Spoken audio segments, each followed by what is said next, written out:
ভোলা থেকে যেসব সুযোগ সুবিধা যায় তা বন্ধ করার জন্য আমরা আসছি। আমরা আসার পরে এইখানের যে টিম তারা আমাদের 10 জনকে ডেকে নিয়েছিল আলোচনা করার জন্য।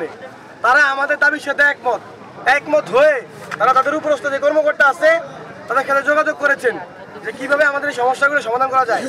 তাদের পক্ষ থেকে কোনো প্রকার রেসপন্স আসে নাই, এটার জন্য আমরা তীব্র নিন্দা জানাই।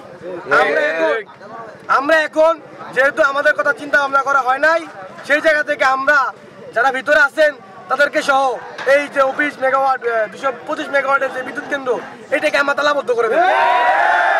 এবং শুধু তালাবদ্ধ করবো না, আমরা এদেরকে তদারকি করবো যাতে না বের হতে পারে। পাশাপাশি আগামীকালকে আমরা ভোলা ডিসি অফিস থেকে শুরু করে প্রত্যেকটা উপজেলার ইউনিয়ন অফিসগুলোকে আমরা অবস্থান নেব এবং সেখান থেকে আমরা অতল করে দেবো। ততক্ষণ পর্যন্ত দাবি দেওয়া না মানা হবে, আমাদের সাথে সরকার পক্ষ আলোচনা না করবে ততক্ষণ পর্যন্ত আমাদের আন্দোলন চলমান থাকবে। তালা মারবো, কেউ কোনো বিশৃঙ্খলা করবেন না।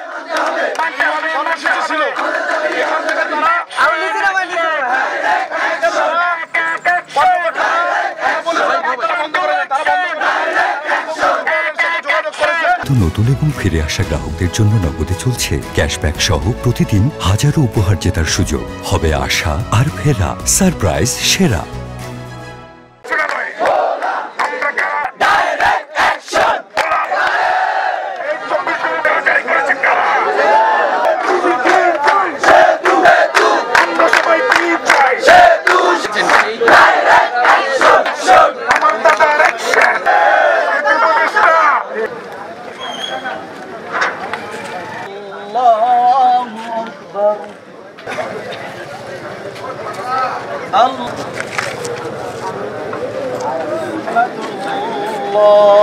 আল্লাহ এই সেতু নিয়ে যারা বাধাগ্রস্ত ভাবে দাঁড়িয়েছে, আল্লাহ তাদেরকে সুস্থ মস্তিষ্ক দান করে দাও।